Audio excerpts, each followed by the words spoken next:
tassa bhagavato arahato sama sambuddhassa. Namo tassa bhagavato arahato sama sambuddhassa. Namo tassa bhagavato arahato sama sambuddhassa. Mayang dhammo adhikato gambiro gambirato duttaso duranukuto santo pandito attaka wacaro pandita bidaniyo. Dhamma yang telah saya capai sangat dalam, memiliki makna yang sangat dalam, sukar untuk dilihat, sukar untuk dipahami, bersifat agung, sangat halus, tidak bisa dipahami dengan logika. Hanya mereka yang bijaksana mampu memahami.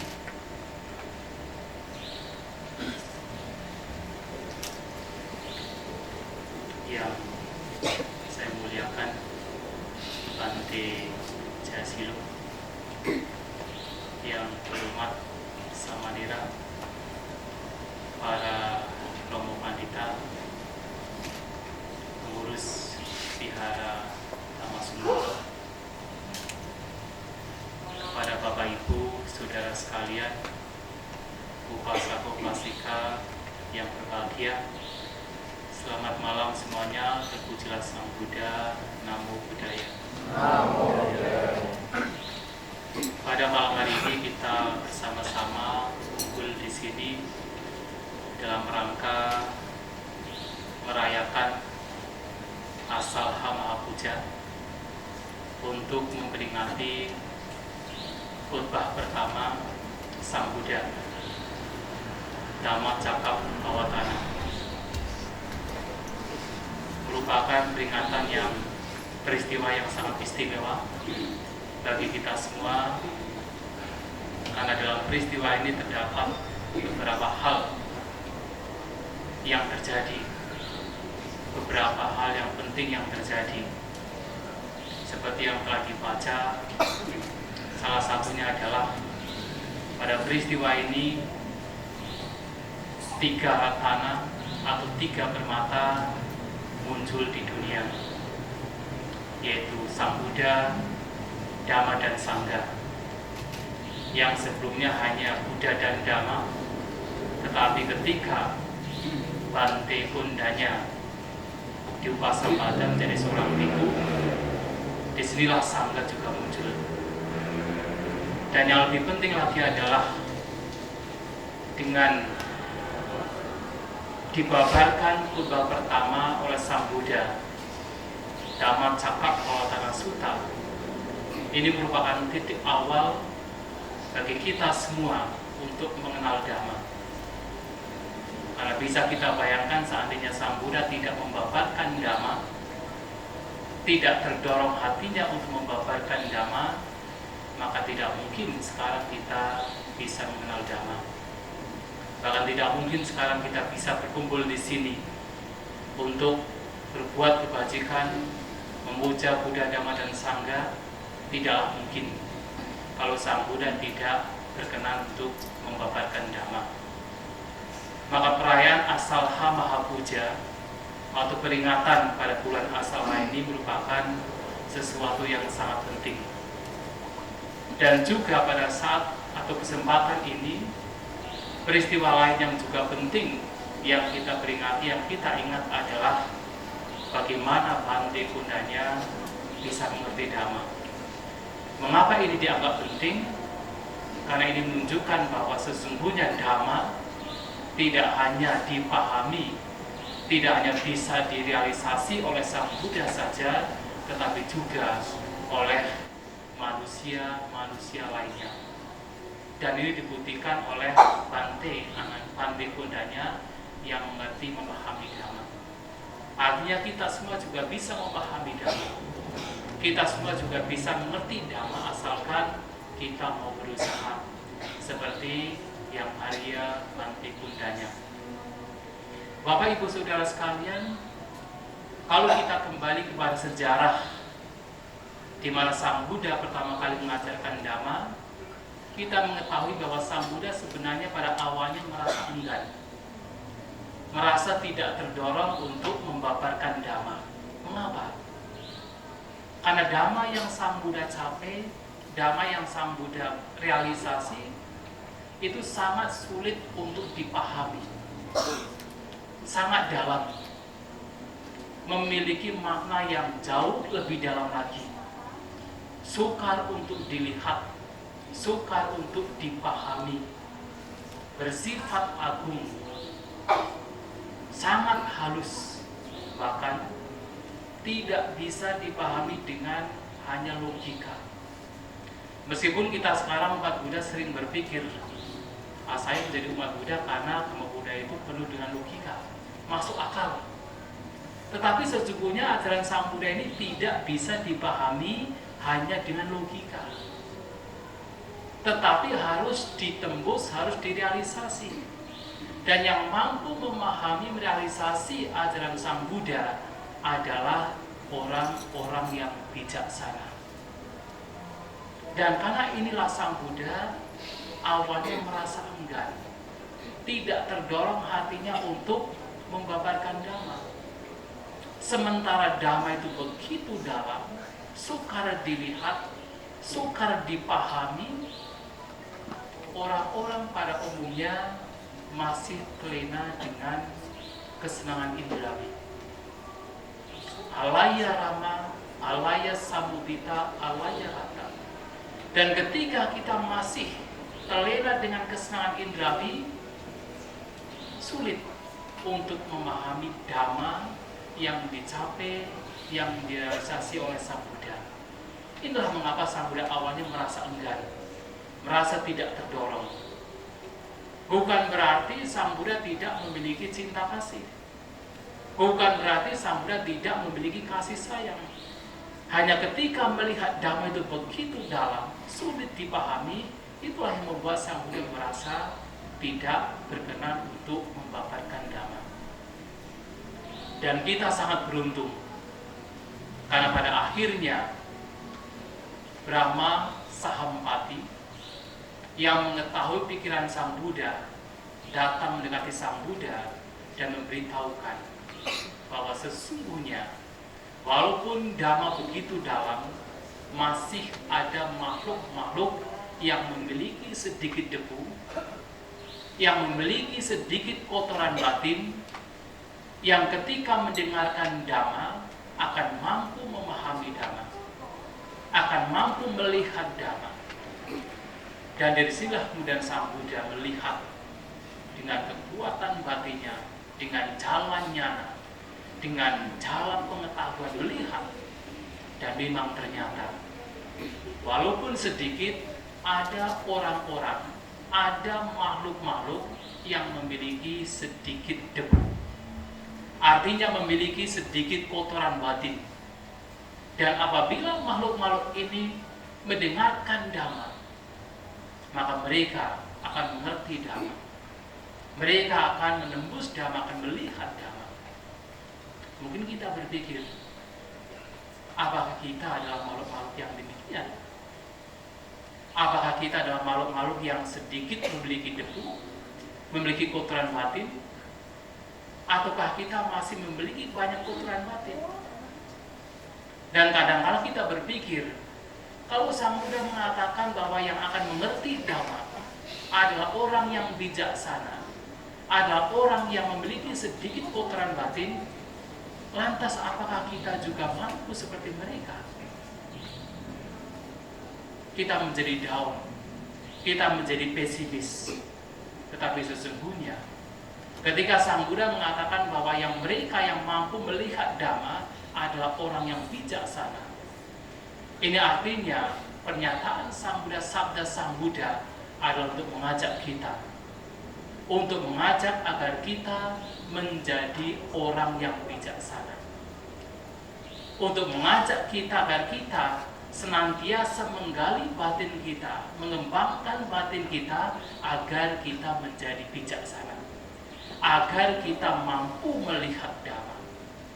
Bukan kemudian membuat kita merasa down, merasa pesimis, merasa tidak mampu, tetapi justru akan menjadikan kita sebagai pemicu agar kita menggali batin kita, mengembangkan batin kita agar kita menjadi bijaksana, sehingga kita mampu melihat Dhamma. Kemudian Sang Buddha melihat, siapakah yang sesungguhnya sepantasnya mendapatkan Dhamma pertama kali?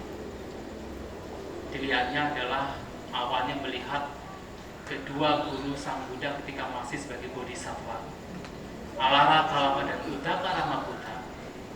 Tetapi sungguh sangat disayangkan mereka telah meninggal dunia dan dilahirkan di alam yang mana mereka tidak mungkin untuk bisa mendengarkan Dhamma. Mereka terlahir di alam Brahma, yaitu arupa Brahma, alam Brahma yang tidak ada fisik, tidak ada jasmani, yang mereka sudah tidak mungkin untuk bisa mengerti Dhamma, untuk bisa melihat Dhamma, karena mereka tidak bisa mendengarkan Dhamma. Dan selanjutnya Sang Buddha melihat 5 pertapa yang telah selama 6 tahun bersama beliau mempraktekkan praktek penyiksaan diri, membantu beliau, menyokong beliau, melayani beliau. Dan Sang Buddha melihat bahwa mereka juga adalah orang-orang yang akan mampu melihat Dhamma. Karena selama ini mereka juga sudah berlatih, selama ini mereka sudah mencari bagaimana agar terbebas dari duka. Hanya karena jalan yang mereka tempuh adalah salah, mereka tidak mampu merealisasi Dhamma.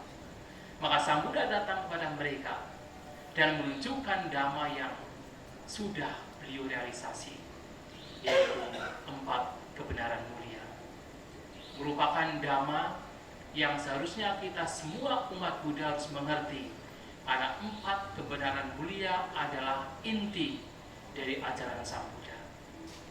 Tetapi sebelum Sang Buddha mengajarkan 4 kebenaran mulia, Sang Buddha memberitahukan bahwa ada 2 jalan yang harus dihindari, 2 jalan yang tidak pantas untuk dipraktekkan, utamanya oleh mereka para babacita, oleh mereka yang telah meninggalkan kehidupan berumah tangga.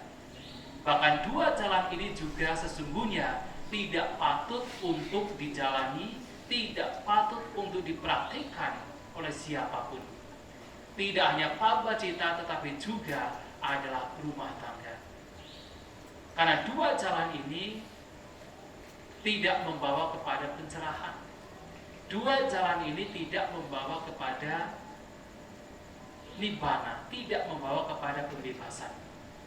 2 jalan ini seperti yang tadi telah dibaca adalah Kamesu Kama Sukalikan Yuga dan Atta Kila Matan Yuga. Praktek untuk mengejar kesenangan indrawi dan praktek untuk menyiksa jasmani atau menyiksa diri. Mengapa 2 jalan ini diberikan, ditunjukkan Sang Buddha kepada Pancawagya, kepada 5 pertapa? Karena 5 pertapa ini sebelumnya juga pernah mempraktekkan, pernah menjalani 2 jalan ini. Dan pada saat sekarang 5 pertapa sedang menjalani praktek penyiksaan diri. Mereka berpikir bahwa dengan menyiksa diri, dengan menyiksa jasmani, dengan melukai jasmani adalah cara untuk membebaskan batin dari kotoran batin, cara untuk mencapai nibbana. Maka ketika Sang Buddha pada waktu itu sebagai bodhisattva meninggalkan mereka, mereka berpikir pertapa utama Sang Buddha atau bodhisattva pada waktu itu telah meninggalkan jalan untuk mencapai pencerahan. Maka Sang Buddha perlu untuk menunjukkan bahwa jalan praktekan penyiksaan diri itu bukan jalan. Itu hanya melelahkan, hanya menyiksa diri, hanya membuat penderitaan jasmani. Sementara yang menjadi masalah bukan jasmaninya. Yang menjadi masalah adalah batinnya. Mengapa seseorang menderita itu bukan jasmaninya, tetapi adalah batinnya. Dengan menyiksa diri, seseorang tidak bisa terbebaskan.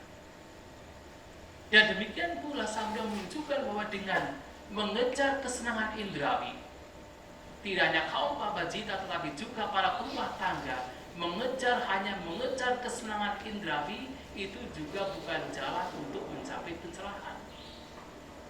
Karena seberapapun banyaknya kesenangan indrawi yang kita peroleh, yang kita dapat, kita tidak pernah merasa puas.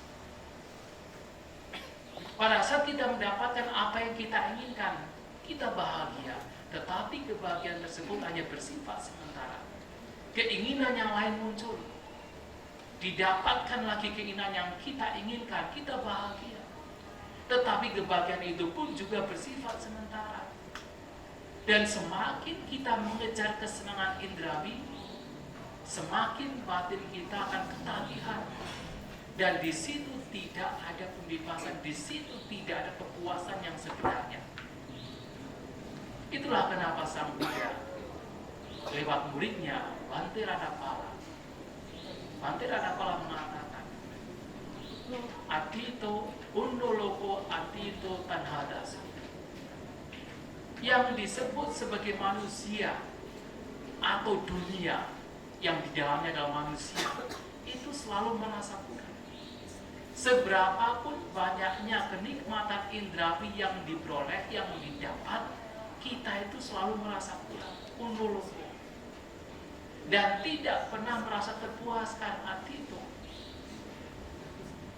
Dan salah ketika kita hanya mengejar kesenangan indrawi, hanya mengejar kekayaan, mengejar kedudukan, mengejar kemasyhuran, pada akhirnya kita menjadi budak dari keinginan itu sendiri, tanhadasu. Dan dengan cara itu kita tidak akan pernah terbebaskan. Tetapi bukan berarti ketika Sang Buddha mengatakan bahwa mengejar kesenangan indrawi itu tidak membawa kepada pencerahan, bukan berarti rumah tangga tidak diperkenankan untuk mencari kekayaan. Anda dipersilakan untuk mencari kekayaan, tetapi ingat, mengejar kekayaan dalam kehidupan itu tidak membawa pencerahan. Boleh mencari kekayaan, tetapi jangan kemudian melekati menjadi ketagihan dengan kekayaan. Karena itu pada akhirnya, pada ujungnya hanya membawa kepada penderitaan. Dan jalan itu tidak membawa kepada pencerahan.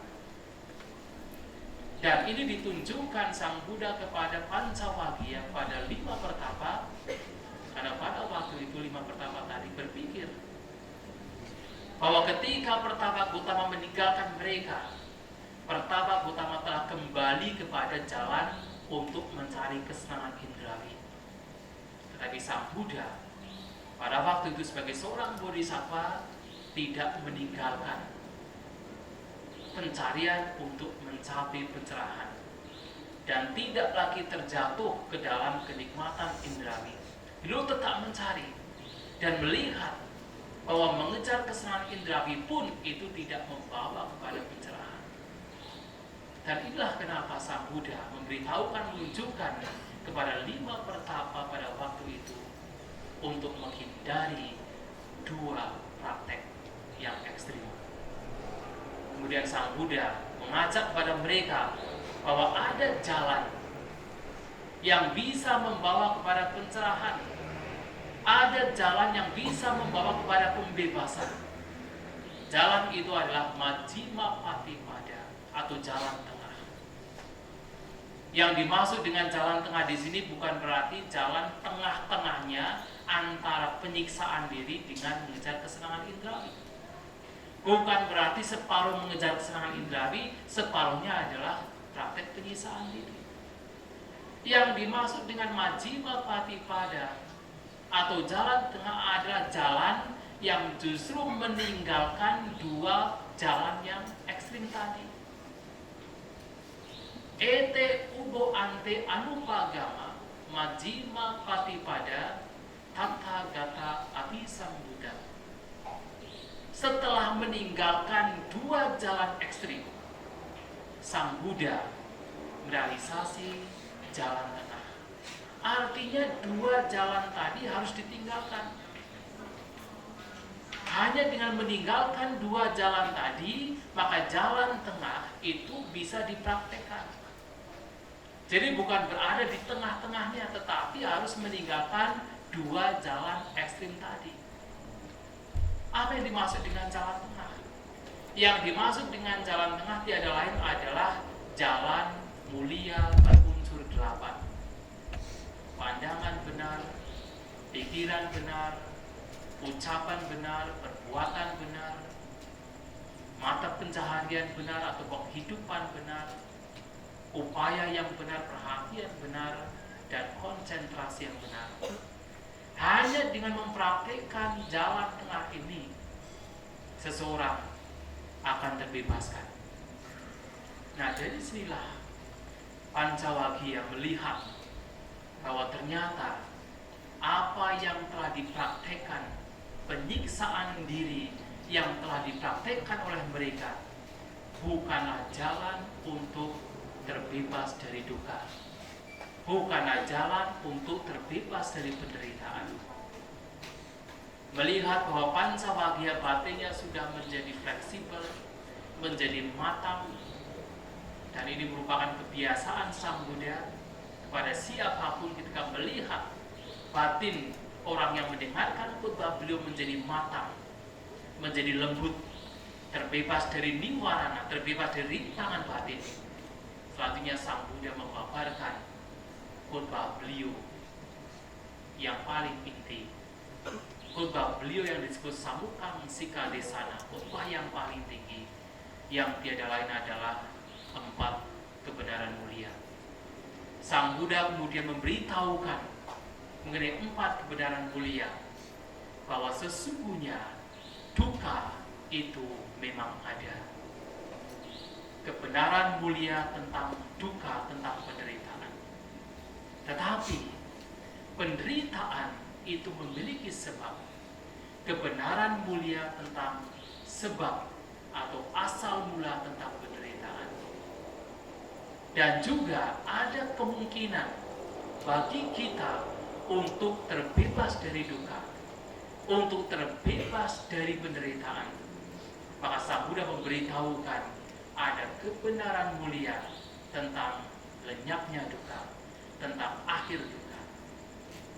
Dan untuk melenyapkan duka, untuk mengakhiri duka, ada juga jalan yang harus dikembangkan, yang harus dipraktekkan. Yang tiada lain adalah Majjhima Patipada atau jalan tengah, yang juga disebut sebagai jalan mulia berunsur 8. 4 kebenaran mulia adalah inti dari ajaran Sang Buddha. Selama 45 tahun Sang Buddha hanya mengajarkan 4 kebenaran mulia. Walaupun Sang Buddha mengajarkan banyak hal, banyak poin dhamma, tetapi sesungguhnya apa yang diajarkan Sang Buddha dari awal sampai akhir hanya berkaitan, hanya berkenaan dengan 4 kebenaran mulia. Karena inilah yang menjadi inti dari ajaran Sang Buddha. Yang membedakan ajaran Sang Buddha dengan ajaran-ajaran lain adalah 4 kebenaran mulia.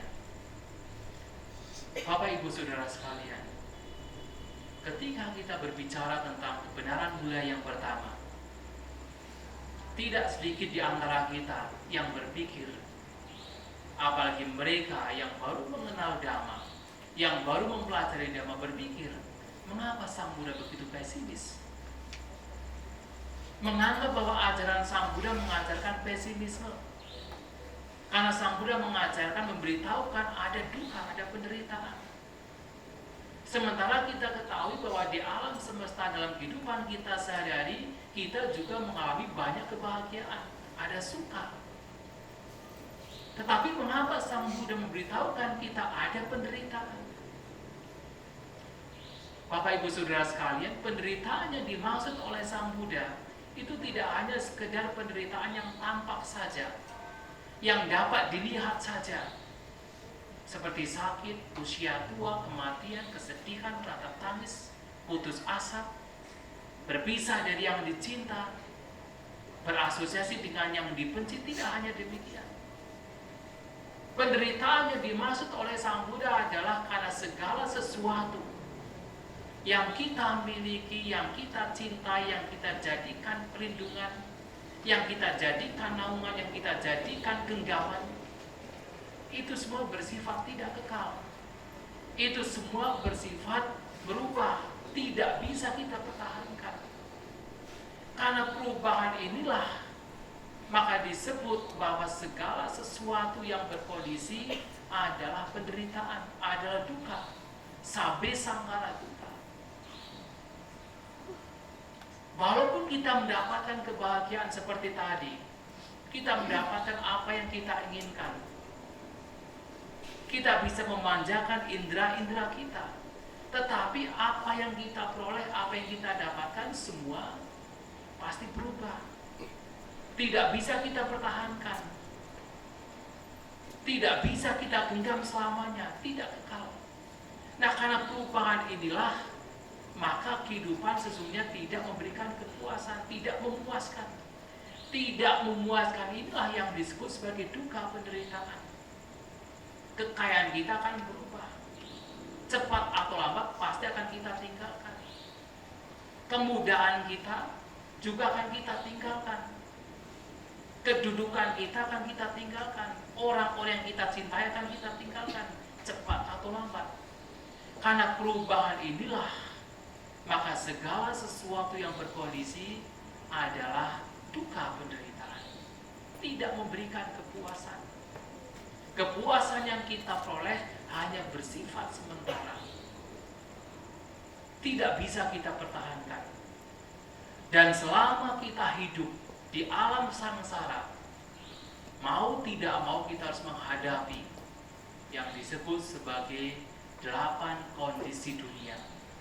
Ada luka dama, ada untung, ada rugi, ada kemasyuran, ada ketidakmasyuran, ada celaan, ada pujian, ada suka, ada duka. Dan tidak selamanya dalam hidup kita akan terus mengalami keuntungan. Keuntungan juga akan pergi dari kita. Kerugian juga harus kita hadapi. Cepat atau lambat kita juga akan mengalami kerugian. Keuntungan tidak bisa kita pertahankan. Dan tidak selamanya seseorang akan mendapatkan pujian. Celaan, hinaan, kata-kata kasar juga harus dihadapi, harus dialami. Apakah dia orang bijaksana atau orang yang tidak bijaksana, semua orang akan mengalami celaan dan juga pujian. Tidak hanya kita, bahkan Sang Buddha sendiri sebagai manusia yang agung, manusia yang sudah terbebas dari kotoran batin, manusia yang sudah sangat sempurna dalam tindak tanduk, beliau juga masih harus mengalami celaan, masih harus mengalami hinaan. Padahal beliau adalah orang yang bijaksana, orang yang sempurna di dalam perilaku, silanya sangat sempurna, tidak ada celah. Tetapi masih ada orang yang tidak suka, yang akan mencela beliau. Dan kita juga sama. Dalam hidup kita tidak selamanya kita mendapatkan kata-kata yang menyenangkan, kata-kata yang manis, kata-kata dhamma, tetapi kata-kata kasar, celaan, hinaan juga harus kita alami. Perubahan. Karena perubahan terjadi di dalam setiap kehidupan kita, dalam setiap aspek kehidupan kita. Itulah yang disebut sebagai duka, penderitaan. Bahkan tidak hanya hal-hal yang sifatnya terlihat itu adalah duka, bahkan yang disebut spiritual. Bahkan kebahagiaan yang disebut nekama sukha, kebahagiaan karena meninggalkan beberapa kotoran batin, seperti kebahagiaan jana. Oleh Sang Buddha juga diingatkan kepada kita semua, itu pun juga bagian dari duka.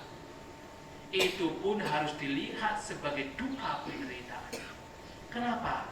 Karena itu juga tidak kekal. Nekama suka yang di situ di dalamnya adalah jana itu juga tidak kekal. Maka itu pun juga harus dilihat sebagai bagian dari duka penderitaan. Tidak memberikan kepuasan yang sebenarnya. Ketika mendapatkan, keluar dari itu, jana juga hilang. Maka beliau mengatakan yang kinci betaitang sabantang duka. Apapun yang dirasakan, apapun bentuk perasaan, semua itu juga bagian dari penderitaan. Tidak hanya yang menyenangkan saja, yang tidak menyenangkan saja, yang menyenangkan juga, itu juga bagian dari penderitaan. Bahkan Bapak Ibu Saudara sekalian, penderitaan tidak hanya karena perubahan. Kalau kita mulai melihat lagi lebih jauh ke dalam batin kita, mengkaji, menggali batin kita, melihat ke dalam batin kita dengan perhatian, dengan seksama. Bahkan, mengapa segala sesuatu yang berkondisi adalah duka? Karena sesungguhnya apapun yang berkondisi adalah beban. Apapun yang berkondisi merupakan beban. Dan karena beban itulah maka disebut sebagai penderitaan. Tidak hanya sekedar perubahan, tetapi selama ada kondisi, di situ akan ada beban. Dan selama ada beban, selama beban belum diletakkan, di situ ada penderitaan. Dan itulah mengapa disebut sabe sangkara duka. Bahwa segala sesuatu yang berkondisi adalah duka, adalah penderitaan.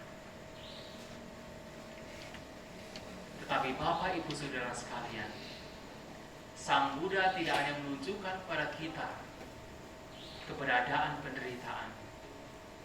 Dan kalau Sang Buddha hanya menunjukkan kepada kita keberadaan penderitaan, maka benar ketika orang mengatakan bahwa Sang Buddha, ajaran Sang Buddha mengajarkan sesuatu yang pesimis, hanya penderitaan. Tetapi Sang Buddha juga menunjukkan kepada kita ternyata penderitaan juga ada sebabnya. Mengapa kita menderita? Itu ada sebabnya. Yang tiada lain adalah tanha, adalah ketagihan. Yayang tanha pulubawika nanti raga sahagata tatra binantini. Karena ketagihan yang disertai oleh nanti dan raga, oleh kesenangan, oleh nafsu ragawi, untuk mencari kenikmatan kesana kemari, itulah yang menyebabkan kita menderita, yang menyebabkan kita merasa tidak puas, yang kita merasa tidak bersyukur dengan apa yang kita miliki, karena ketagihan, karena nafsu keinginan, karena tanha. Kalau hanya sekedar perubahan, melihat perubahan hanya sekedar perubahan, itu bukanlah duka. Tetapi ketika kita tidak ingin berubah, itulah yang menimbulkan kita menderita. Kalau hanya sekedar ketuaan,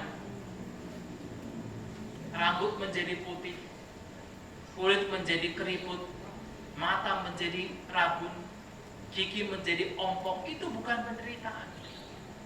Tetapi ketika kita tidak ingin, memunculkan keinginan untuk tidak ingin, atau memunculkan keinginan untuk menolak perubahan, menolak ketuaan, menolak rambutnya yang sudah menjadi putih, menolak kulitnya menjadi keriput, itulah yang membuat kita menderita. Kalau hanya sekedar tua, sekedar perubahan, bukan penderitaan.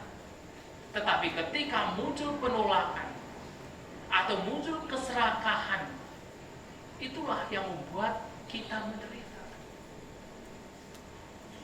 Kalau hanya sekedar perpisahan, berpisah dari apa yang disuka, berpisah dari apa yang dicinta, berpisah dari kenyamanan, itu bukan penderitaan. hanya melihat perpisahan, perubahan hanya sekedar sebagai perubahan, perpisahan sebagai fenomena yang wajar, itu bukan penderitaan. Tetapi karena muncul keinginan, respon batin kita yang tidak bijaksana, yang memunculkan keinginan untuk menolak perpisahan yang terjadi, itulah yang membuat kita menderita. Hanya sekedar panas, sekedar dingin, sekedar lapar, sekedar haus, itu bukan penderitaan. Tetapi ketika memunculkan keinginan, nafsu keinginan untuk menolak, tidak mau, membenci, itulah yang membuat penderitaan muncul. Termasuk adalah ketika kita berbicara tentang perasaan. Perubahan yang terjadi pada perasaan kita, menyenangkan, tidak menyenangkan, perasaan netral, hanya sekedar perubahan perasaan, itu bukanlah penderitaan. Tetapi ketika respon batin kita tidak bijaksana, kita yang menginginkan apa yang menyenangkan saja, yang tidak menyenangkan kita tolak, kita benci, itulah yang membuat kita menderita. Tidak hanya jasmani, tidak hanya perasaan, perubahan yang terjadi pada persepsi kita, ingatan-ingatan kita, gambaran-gambaran batin kita, perubahan pikiran kita, sangkara, perubahan yang terjadi pada kesadaran kita, semua itu bukan penderitaan. Tetapi kalau kita masih memilih-milih, kita memunculkan ketagihan untuk menolak, ketagihan untuk melekati, itulah yang membuat kita menderita. Hanya sekedar memori yang muncul. Orang mengatakan memori yang pahit, ingatan yang pahit, bitter memory, atau memori yang pahit. Hanya sekedar memori yang muncul, itu bukan penderitaan. Yang menderita adalah ketika kita itu merespon dengan tidak bijaksana, melihat memori sebagai ini milikku, sebagai aku, sebagai diriku, merasa tersakiti dengan peristiwa-peristiwa yang telah terjadi, menolak peristiwa yang sudah terjadi, membenci peristiwa yang sudah terjadi, itulah yang menyebabkan kita menderita. Termasuk pada saat kita bermeditasi misalnya, pikiran muncul, berbagai macam pikiran, bentuk pikiran muncul, kembaran pikiran terjadi, batin tidak terkonsentrasi, kita menjadi kecewa. Mengapa kita kecewa, kita menderita? Itu karena kita tidak mampu menerima keberadaan pikiran yang mengembara. Tetapi kalau kita mampu menerima dengan batin yang seimbang, tidak memunculkan keinginan, hanya melihat, menerima apa adanya, tidak menganggap sebagai ini milikku, sebagai aku, sebagai diriku, maka di situ tidak akan ada penderitaan. Maka Bapak Ibu Saudara sekalian, yang membuat kita menderita itu karena keinginan kita, karena nafsu keinginan kita yang termanifestasi ke dalam bentuk loba, dosa maupun moha, keserakahan, kebencian, dan ketidaktahuan. Keinginan untuk menolak adalah kebencian. Keinginan untuk menggenggam, untuk melekati adalah keserakahan. Kebencian, keserakahan muncul karena ketidaktahuan, karena moha. Maka tanha nafsu keinginan termanifestasi ke dalam loba, dosa, dan moha. Dan inilah yang menjadi sebab, menjadi penyebab, menjadi kondisi mengapa kita menderita. Dan untuk terbebas dari penderitaan, hanya ada satu hal yang harus kita lakukan, adalah dengan cara melenyapkan sebab dari penderitaan itu sendiri. Karena yang menyebabkan adalah loba, dosa, moha, yang menyebabkan adalah tanha, yang menyebabkan adalah nafsu keinginan kita, yang menyebabkan adalah kotoran batin kita yang membuat kita menderita. Maka untuk terbebas dari penderitaan, upaya yang harus kita lakukan adalah untuk melenyapkan kotoran batin ini, untuk melenyapkan tanha, untuk melenyapkan nafsu keinginan, untuk melenyapkan loba, dosa maupun moha, keserakahan, kebencian ataupun ketidaktahuan, kebodohan. Hanya dengan melenyapkan ini, maka disinilah akhir penderitaan akan terjadi. Kalau Bapak Ibu Saudara sekalian sering bermeditasi, melihat ke dalam batin, pernah mengikuti retreat, pasti akan mengetahui bahwa yang menyebabkan penderitaan adalah keinginan kita, dan akan mengetahui sedikit demi sedikit meskipun belum komplit, karena kesempurnaan akan terjadi pada seorang arahat. Dan walaupun sedikit, kita akan mengetahui bahwa ketika batin sedikit demi sedikit terbebas dari nafsu keinginan, ketika batin sudah mulai mampu menerima apapun keberadaan yang muncul, maka di situ penderitaan akan semakin berkurang. Kita akan melihat, akan mengetahui bahwa penderitaan akan berkurang ketika batin sudah mampu menerima, mulai menerima apapun keberadaan tanpa memunculkan ketagihan, tanpa memunculkan nafsu keinginan, tanpa memunculkan reaksi batin yang adalah keserakahan, kebencian ataupun ketidaktahuan. Akan sedikit demi sedikit akan diketahui. Dan itulah yang harus kita lakukan, yang harus kita praktekkan, yang harus kita lihat di dalam batin kita, bahwasanya sebab penderitaan adalah tanha, sedangkan lenyapnya penderitaan adalah ketika tanha mulai berkurang. Harus kita munculkan, harus kita latih, harus kita lihat di dalam batin kita masing-masing. Dan dengan jalan, tiada lain adalah jalan mulia berunsur 8. Hanya dengan jalan mulia berunsur 8, satu-satunya jalan yang mampu membawa seseorang untuk terbebas dari penderitaan, yang mampu membawa seseorang untuk melenyapkan sebab dari penderitaan. Bahkan jalan mulia berunsur 8 ada jalan yang digunakan kita untuk memahami apa itu penderitaan. Maka sesungguhnya sebelum kita mulai untuk mempraktekkan jalan mulia berunsur 8, bahkan untuk melihat duka sekalipun itu sangat sulit. Untuk melihat bahwa kehidupan adalah duka, penderitaan itu juga tidak bisa dilakukan.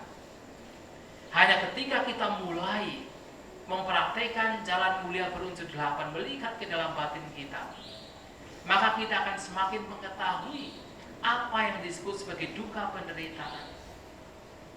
Pada awalnya kita hanya melihat bahwa penderitaan adalah ketika kita menjadi tua, menjadi sakit. Ketika kita berpisah dengan apa yang kita cintai, itu penderitaan.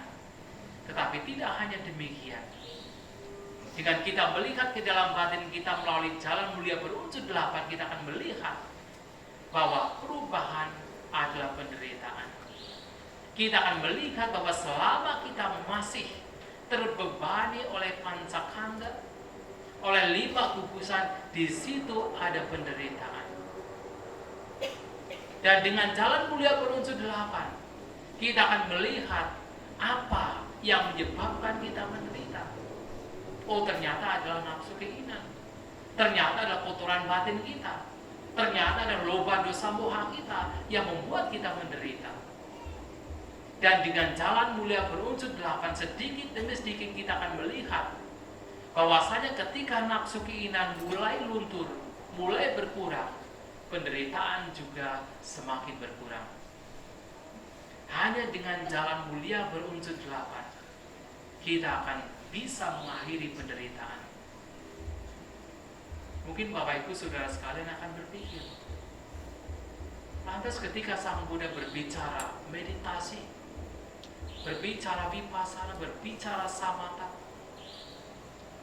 berbicara mahasatipadana sutta, yang mengatakan ini hanya satu jalan langsung yang membawa kepada pencerahan, bukankah ini juga jalan untuk mencapai pencerahan? Mengapa tadi Bade mengatakan hanya jalan mulia berunsur 8 sebagai jalan untuk mencapai pencerahan, untuk terbebas dari duka?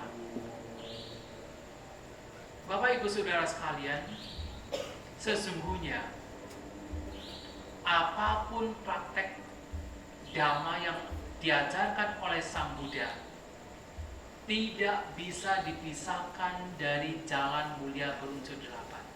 Apapun itu. Ketika Bapak Ibu Saudara sekalian tidak bisa menghafal jalan mulia berunsur 8, faktor-faktornya seperti apa?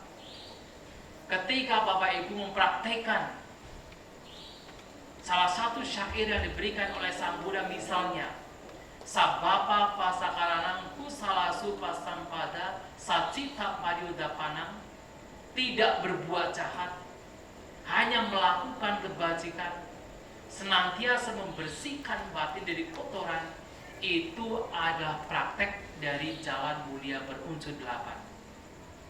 Karena di dalam jalan mulia berunsur 8 yang ada, yang harus kita praktekkan tiada lain adalah kita mempraktekkan mengembangkan kebajikan, kita menghindari kejahatan. Dalam jalan mulia berunsur 8 kita diajak untuk membersihkan batin kita dari kotorannya. Dan kalau kita mengerti Dhamma, semakin kita mengerti Dhamma, apapun praktek yang diberikan oleh Sang Buddha, itu semua berkenaan dengan jalan mulia berunsur 8. Kalau Bapak Ibu Saudara sekalian misalnya berdana, ketika belum mengerti Dhamma, ketika belum melihat Dhamma, belum mempelajari Dhamma, mungkin berdana dilakukan adalah demi untuk mendapatkan hal lain, demi untuk lahir di alam surga, supaya kelihatan orang lain, mungkin demi untuk kemasyhuran. Tetapi bahkan berdana itu sendiri, kalau kita mampu mengerti Dhamma, memahami Dhamma, berdana itu sendiri juga bagian dari jalan mulia berunsur 8. Bagaimana? Hanya sekedar berdana itu praktek jalan mulia berunsur 8. Kalau Bapak Ibu Saudara sekalian berdana misalnya dengan sebuah pandangan bahwa segala sesuatu adalah tidak kekal, berubah, tidak bisa saya pertahankan, tidak bisa dipertahankan. Lantas untuk apa saya hanya mengumpulkan materi dan materi tanpa untuk berusaha untuk melepaskan kemelekatan terhadap materi? Akhirnya orang tersebut Anda berdana. Anda berdana, Bapak Ibu Saudara sekalian, berdana atas dasar melihat bahwa segala sesuatu adalah tidak kekal, tidak bisa dipertahankan, kemudian terinspirasi, terdorong untuk berdana. Artinya berdana dengan pandangan yang benar. Salah satu bagian dari jalan mulia berunsur 8. Dan karena berdana untuk melepaskan kemelekatan, maka itu adalah sama sangkapa atau pemikiran untuk melepas. Salah satunya adalah nekkhamma sangkapa, pemikiran untuk meninggalkan, pemikiran untuk melepas kotoran batin, melepas keserakahan, melepas kemelekatan. Dan karena berdana dengan pandangan yang benar, dengan pikiran untuk melepas, maka seseorang, Anda akan berdana dengan menggunakan ucapan yang benar, dengan memperhatikan jasmani yang benar, dengan sikap yang respect, sikap menghargai, tidak serampangan. Itu adalah perbuatan yang benar. Dan tentu berdana adalah bagian dari cara hidup yang benar, penghidupan yang benar. Karena berdana dengan tujuan untuk melenyapkan kotoran batin, dengan tujuan untuk melenyapkan kemelekatan, melenyapkan keserakahan, maka berdana di sini juga bagian dari apa? Usaha yang benar daya upaya yang benar. Karena salah satu dari daya upaya yang benar adalah berupaya untuk melenyapkan kotoran batin yang sudah muncul. Berupaya untuk mencegah kotoran batin yang belum muncul. Dan di dalam berdana itu sendiri ada upaya untuk mengembangkan kualitas atau batin atau sikap dermawan. Itu adalah kualitas batin yang positif. Dan itu adalah bagian dari usaha yang benar.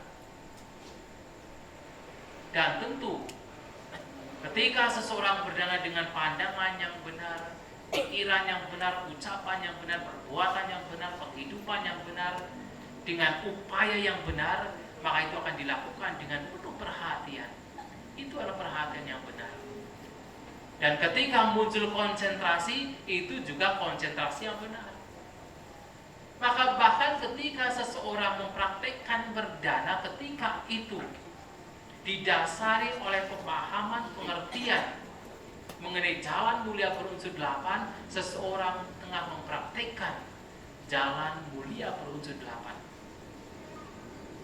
Maka Bapak Ibu Saudara sekalian, apapun yang kita praktekkan, di mana di situ bertujuan untuk melenyapkan kotoran batin, untuk mengembangkan pikiran-pikiran yang positif, itu adalah bagian dari jalan mulia berunsur 8. Dari praktek yang mungkin paling dasar sampai praktek yang paling tinggi, dari yang paling kasar sampai yang paling halus, itu semua bagian dari jalan mulia berunsur 8.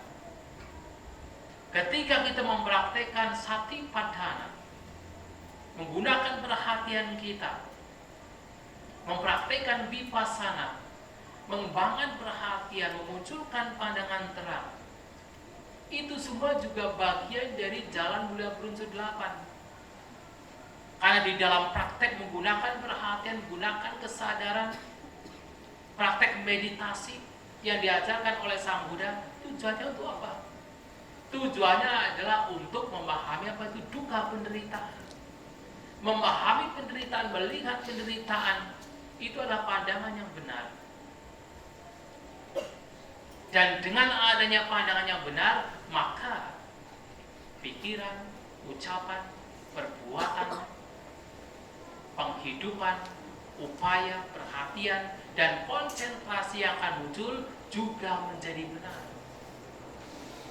Dan itulah bahwasanya praktek yang diajarkan oleh Sang Buddha apapun itu hanya berhubungan dengan jalan mulia berunsur 8.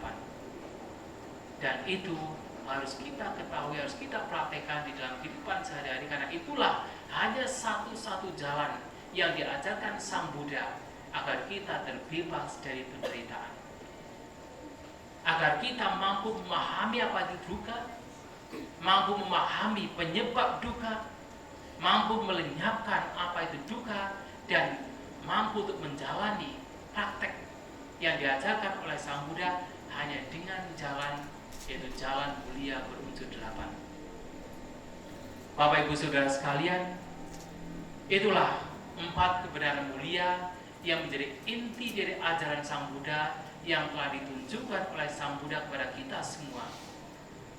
Pada peristiwa pemutaran khutbah yang pertama oleh Sang Buddha, 4 kebenaran mulia juga menjadi ajaran yang pertama kali Sang Buddha tunjukkan kepada Pancawakya, kepada dunia. Dan hanya dengan memahami 4 kebenaran mulia inilah kita semua akan sangat memungkinkan terbebas dari penderitaan. Semoga apa yang saya sampaikan pada malam hari ini bisa dipahami, bisa bermanfaat. Selamat merayakan Asalha Puja 2562 Buddhisera tahun 2018. Semoga kita semua maju di dalam Dhamma. Sabi sata bawantu sukitata. Semoga semua makhluk berbahagia.